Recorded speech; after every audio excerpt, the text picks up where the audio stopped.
Hi there, I'm Cotton and welcome back to Cottonhammer. Time for another puddle dive on another minor chapter. Today's chapter you probably already heard of since they're quite infamous. The Marines Malevolent. Yeah, they're not really trying to hide what their deal is with a name like that. So, without any further faffing about, let's see how many war crimes you can fit in one chapter.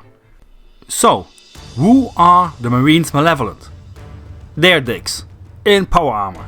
That's it, video's over, go home. Okay, fine, we'll do this seriously. You probably already heard of the Marines Malevolent before, and most likely not for their good behavior. Now, people often ask, what's the big deal? Most chapters commit atrocities, what makes them so much worse? Well, let me sum it up like this. The Marines Malevolent have discovered an actual life hack. See, where other Marines commit war crimes mostly on the enemy, the Marines Malevolent discovered that you can do double the war crimes if you also subject your allies to them. And as we all know, the more war crimes you commit, the better.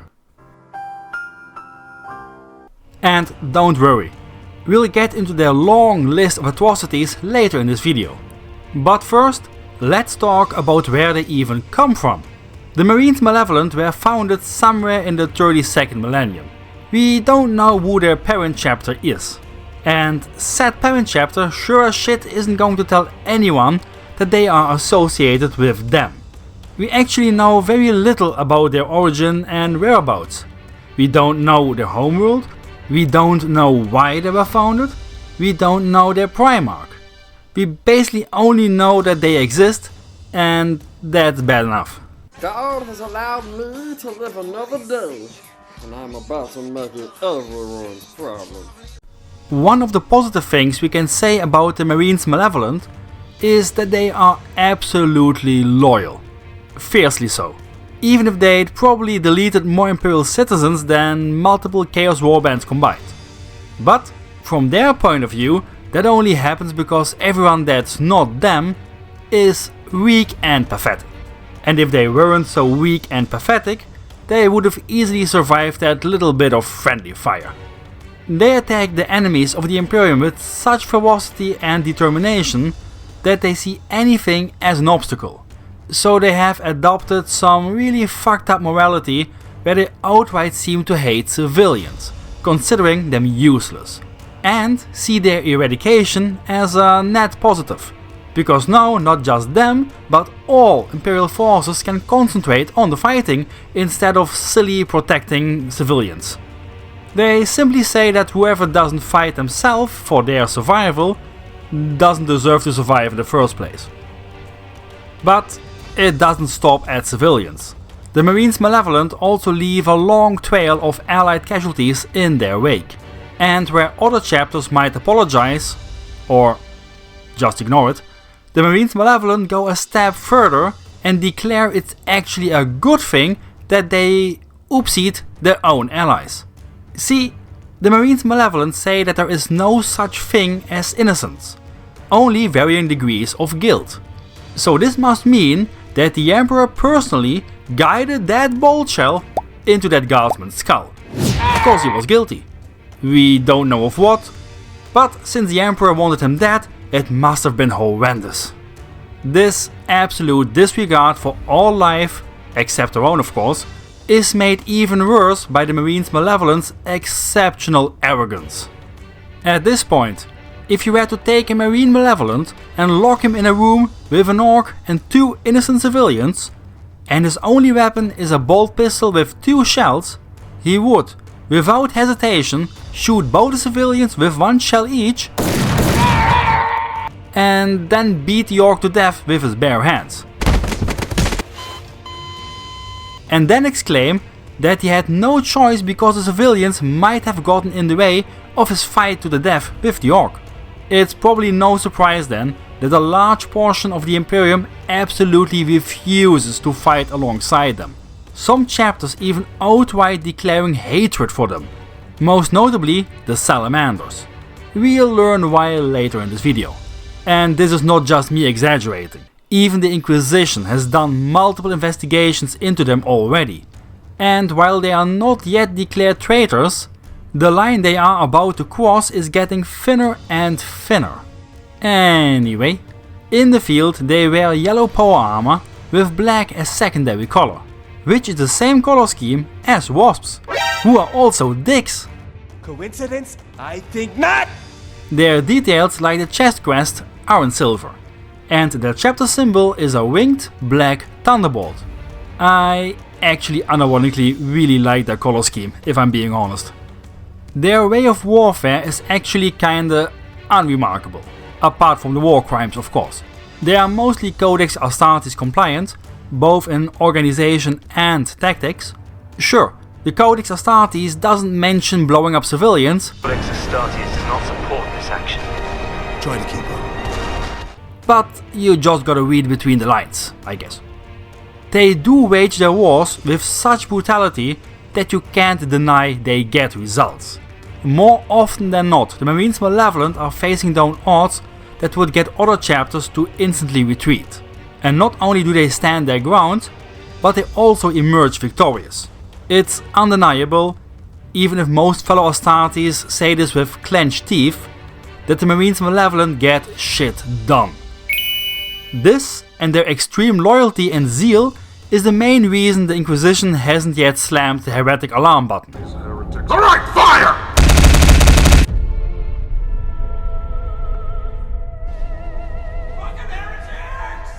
They also follow, partially, the tenets of the Council of Nicaea. You know, the council during the Great Crusade, where Magnus went on such an autistic rant that everyone cringed so hard that the Emperor banned the use of psychic powers in the legions? Yeah, that one. Now, the Marines Malevolent still use librarians. Because convenient. I just committed a war crime. with my freaking mind! But they don't allow those nerds to take command of anything in the chapter. But now, for the main course of this video, their battle history, which doubles as the history of atrocities. Our recorded history starts during the Macarian Crusade in the first half of Millennia 41. The previous 8000 plus years go unrecorded for some reason. Probably because they kept killing the guy that was supposed to write the records. Anyway, they fought remarkably during the Macarian Crusade. But with the death of Lord Solar Macarius, the Macarian heresy erupted. Seeing another chance to commit more war crimes, they quickly joined in the massive battle royale. Remember, the Macarian heresy wasn't a civil war against the Imperium, but a massive brawl among all of Lord Solar Macarius' generals and their allies, to see who would rule the newly conquered sector.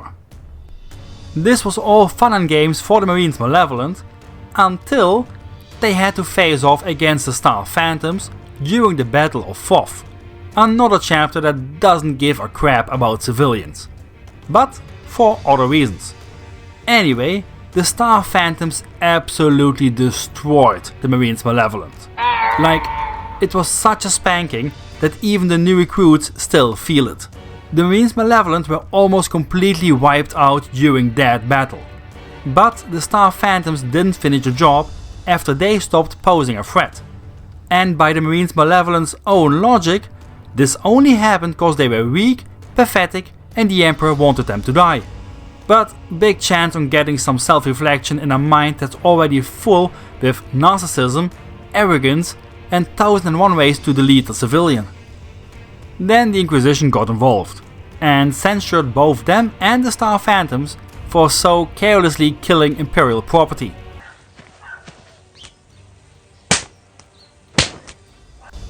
But neither were declared traitor and only got told to go bugger off and do Space Marine stuff. So that's already heresy light on the list. Sometime later, date unknown, there was the Archimedes Rex incident. Both the Marines Malevolent and the Salamanders arrived at the derelict Adeptus Mechanicus forge ship, the Archimedes Rex. That was sending out a distress signal. The Salamanders started a search and rescue operation to find survivors on the ship. The Marines Malevolent, however, under command of Captain Vinya, who is going to become a reoccurring character, started to basically loot the ship like a bunch of orcs. Now, you need to understand, this is a big no-no. There is a treaty between Mars and Terra that when one finds the other's property, it has to be returned to them. So when, for example, a techno-archaeologist finds some Custodes armor that was lost during the Great Crusade, it has to be returned to Terra. And vice versa if Imperial forces find Adeptus Mechanicus stuff. So yeah, the Marines Malevolent were about to risk another civil war in the Imperium over some sticky toasters. The Salamanders, however, noticed what they were up to and told them to cut it out. No. They only complied and stopped after the Salamander strike cruiser, Vulcan's Wrath, threatened to open fire on the Marines Malevolent. You'd think this was the end of this, but of course not. The Vulcan's Wrath returned to its original mission, which was to head to Scoria to search for artifacts of the Primarch Vulcan. But it had to crash land on the planet, however, and was quickly beset by the forces of chaos. The survivors of the Third Company were rescued, however, by none other than Captain Vinya and his Marines Malevolent. Now you might think, how nice of them. But then you haven't been paying attention. See, this wasn't a rescue mission. This was a transaction. Vinya would rescue the Salamanders, but only in exchange for all their loot that the Salamanders had taken from them earlier. With no other choice, except death, Captain de Keln of the Salamanders agreed to the terms. Later, back on Nocturne, the Salamanders' homeworld, things got heated. Pun intended. Because not only had Captain Vinya blackmailed him, but Vinya was only near Scoria because he had been stalking the Vulcan's Wrath. All that time to wait for a chance to attack it. And steal the stuff that they had rightfully stolen earlier back from the Salamanders. I came here to do two things and two things only. Purge heretics and steal property. And I already stole your property. Chapter Master Tushan, however, had more important things on his mind and just gave the Marines Malevolent their stolen stuff as was agreed upon, but told them that their incredible arrogance and borderline betrayal would not be forgotten. So no hugs for the Marines Malevolent anytime soon. Some people argue that the Marines Malevolent acted out of necessity, cause all their stuff was so old and decrepit. But if they'd stop being such huge dicks, then maybe someone would actually send them new equipment. Anyway, let's add almost caused a civil war, planned to attack a founding chapter, and extorted fellow Astartes for toasters to the list. We see the Marines Malevolent again during the Third War for Armageddon. Here they deployed 2 full companies. It didn't take long for the Inquisition to have to start an investigation. Again. Oh crikey, it's the Rozzers. Because of the mass civilian casualties. What else? Now, you might think that, oh, some civilians got caught in the crossfire. But oh no, this is much worse. See, there was a refugee camp near Hades' Hive, with thousands of civilians that fled the hive. An orc war party was heading that way, but was being blocked by an Imperial defensive line. So what did the Marines Malevolent do? They just looked on as the Imperial defenders were slaughtered and the defensive line breached, not even trying to help or intervene. Then, when the orcs attacked the refugee camp, which was what the Marines Malevolent were waiting for, they struck. While the orcs were out in the open and distracted by chasing and deleting the civilians, they launched a saturation bombardment from their whirlwinds right into the middle of the camp. The survivors of that attack, both civilians and orcs, were then gunned down during the follow-up attack by the Marines Malevolent tactical squads. After both Tushan of the Salamanders and the Steel Legion Colonel Destrier Celestine told the Marines Malevolent that they were the vainiest of dicks. Captain Vinya, yes, that guy again, started to give a speech over Vox. I'm not gonna repeat the whole thing, but it basically boils down to the usual: they were weak, they deserved it, and we're gonna do it again, and also we're the best. So we can now add: use civilians as bait, bombarded civilians on purpose, dereliction of duty, and watch as Imperial defenders got slaughtered by orks to the list. And I'll add gives cringe speeches as a bonus. Their to-date last recorded engagement is already in Millennia 42. Our fleet carrying Primaris genes and the technology to create them was set upon by Tyranids, and was forced to teleport down to the death world of Loki 2. Here the Custodian Wardens protecting the Primaris tech made the last stand against the Tyranid horde. A month later, the Marines Malevolent showed up as a relief force. But by then all custodies had fallen. They found one survivor on a mountain of Tyranid corpses, with the Primaris technology intact and untouched. Now, they probably aren't crazy enough to try and do something to a custodian, but I am 100% sure it crossed their mind to steal the Primaris tech as well. So, do we have any known Marines Malevolent? Of course we have Captain Vinya. Not much to say about him since we already mentioned him more than enough. Then we also have Captain Castor, who led his company, called the Vilifiers, during the Third War for Armageddon. Then we got veteran Sergeant Lorca, who was one of the major players in stealing toasters off the Archimedes Rex. Sergeant Turok is also from the same company as Lorca, but only gets name dropped like once. And in the same band we got Tech Marine Harkane, who also joined in looting the Archimedes Rex and was key in identifying the toasters. There he is, beating that dead horse! And then we have veteran brother Balzac. Balak. Balak was part of the Vilifiers company under Captain Castor.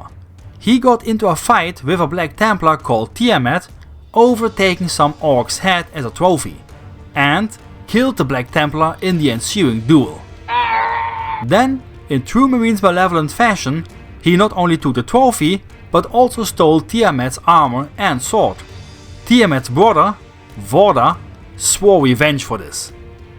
In a later fight in Hades' Hive, he managed to find Balak and dueled him. But before conclusion could be reached, they were captured by orcs. The orcs had seen them dueling and decided this was peak entertainment, so they made them fight again in a makeshift orc arena. Balak and Vorda however tricked the orcs and managed to get nearby fuel tanks to detonate, which deep-fried the orcs. Both Balak and Vorda survived, and after that whole ordeal, a lifelong friendship was formed. That lifelong friendship lasted for about 10 seconds, when Vorda stabbed Balak in the back, avenging his Black Templar brother Tiamat. So, that was it on the Marines Malevolent. It's kinda ironic that their war cry is "Hate is the surest weapon", considering that not only does everyone else hate them, but they also need to steal everyone else's weapons to get by. Now, don't take this video the wrong way. It's perfectly fine if you like the Marines Malevolent. They are bad boys, true anti-hero vigilantes if you will. So if you are a Marines Malevolent player, don't take this video too seriously. And also, stay away from my stuff. If you liked the video, then please leave a like.